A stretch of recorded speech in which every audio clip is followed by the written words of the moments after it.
সম্প্রতি নারী বিষয়ক সংস্কার কমিশন প্রধান উপদেষ্টার কাছে প্রতিবেদন জমা দিয়েছে। গণমাধ্যমে এই প্রতিবেদন প্রকাশের পর তা নিয়ে বিতর্ক তৈরি হয়েছে। এ নিয়ে সামাজিক মাধ্যমে নানা মন্তব্য করতে দেখা গেছে নেটিজেনদের। এবার নারী বিষয়ক কমিশনের প্রতিবেদন নিয়ে কথা বলেছেন জনপ্রিয় ইসলামী বক্তা ডক্টর মিজানুর রহমান আজহারী এবং শায়খ আহমদুল্লাহ। কমিশনের প্রতিবেদনে জনতার ধর্মীয় মূল্যবোধের তোয়াক্কা করা হয়নি জানিয়ে অনতি বিলম্বে এই কমিশন বিলুপ্তির দাবি জানান মিজানুর রহমান আজহারী।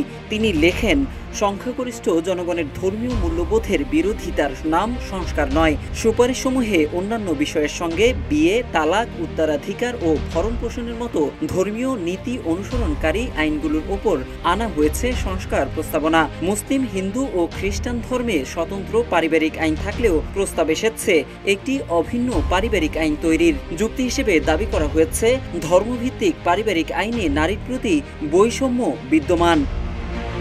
বাংলাদেশের প্রথম 5D AI ইনভার্টার যুক্ত সর্বোচ্চ বিদ্যুৎ সাশ্রয়ী যমুনা এয়ার কন্ডিশনার। আজহারী লেখেন, প্রতিটি ধর্মেই বিয়ে একটি গুরুত্বপূর্ণ অনুষঙ্গ।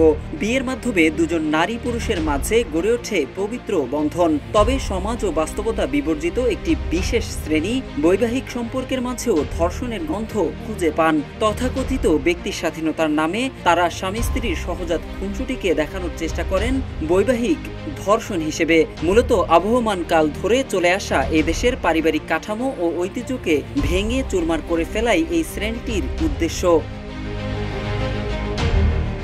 মিজানুর রহমান আজহারী তালাক, উত্তরাধিকার ও ভরণ পোষণের ক্ষেত্রে ইসলামের সুনির্দিষ্ট দিক নির্দেশনা রয়েছে উল্লেখ করেন। লেখেন, এসব দিক নির্দেশনা ও এগুলোর কার্যকারিতা যাচাই করা হয়নি। আজহারী লেখেন, তাদের মতে ধর্ম যেহেতু নারী সমাজের প্রতিপক্ষ, তাই রাষ্ট্র থেকে ধর্মকে বিতাড়িত করা জরুরি। সেই লক্ষ্যেই তারা সংবিধানের 2 নং অনুচ্ছেদের সংশোধনী চায়, যেখানে রাষ্ট্রধর্ম হিসেবে ইসলাম স্বীকৃত।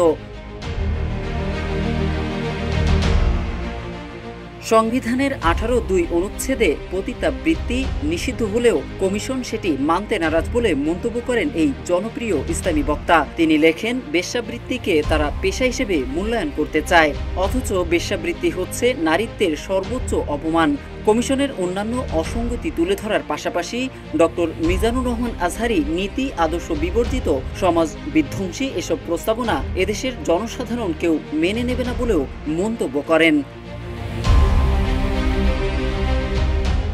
এদিকে নারী বিষয়ক সংস্কার কমিশনের প্রতিবেদন বিতর্কিত উল্লেখ করে এ কমিশন বিলুপ্ত করে নতুন কমিশন গঠনের দাবি জানিয়েছেন শায়খ আহমদুল্লাহ। ফেসবুক পোস্টে সংস্কার কমিশনের নানা অসঙ্গতি তুলে ধরে তিনি লেখেন, প্রতিবেদনের পরতে পরতে আঁকা হয়েছে পরিবার ব্যবস্থা ভেঙে ফেলার এক গভীর নীল নকশা। মোহাম্মদ সাইফুল ইসলাম, ইত্তেফাক।